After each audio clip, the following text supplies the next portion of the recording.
thoughts and really weird emotions running through me, right? And of course, being an empath, that I feel like, especially my Asian Chinese kind of side, and this is, I'm not trying to put them anybody in the boxes, but when it comes to, how do you call them, stigmas that are somewhere, right? I feel like, part of my ancestral family was taught not to have too many emotions. You're not supposed to be crying. Why are you too loud? You're not supposed to be angry.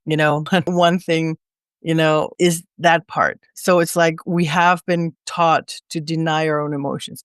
And I'm sorry for every Asian that I just mentioned, for my side, I felt like that's the cultural side within myself. I feel like this is something that belongs to any kind of culture. It's about the values that your family has had. And I feel like it doesn't matter what culture you're from, because yes, some have it stronger than others, but in the end, we all suffer, and I'm going to call it suffering. We all suffer from this, that we live in a world where we gaslight ourselves because we have been taught that emotions are not so good. You're not supposed to be emotional, especially for us women out there, right? And female born and raised. Same as men. I feel very sorry for some men as well, because I know that some of them, like as a man, you're not allowed to cry. And then there's so many other reasons why men are not allowed to show emotions. And then for us as women, we're not allowed to have emotions because that's weak. Everybody finds reasons why emotions are not good. And for us sensitive ones, we feel them all.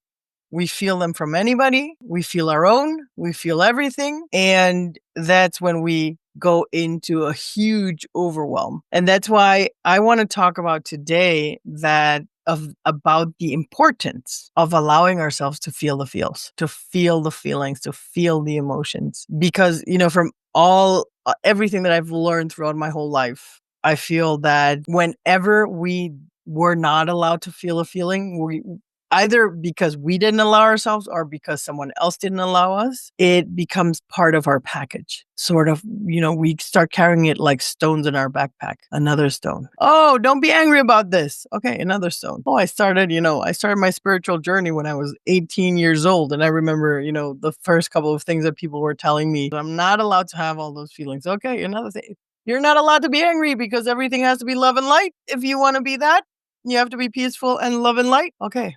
There goes another anger, another sadness. I remember when a very dear person in my family died, that I felt like being sad and mourning their death was selfish. That I wasn't allowed to do that because it would have been selfish. So I didn't allow myself to mourn. You know how many stones I put that in my backpack because of that? That was a hard one. So that went in there, right? And so that's how we build that backpack.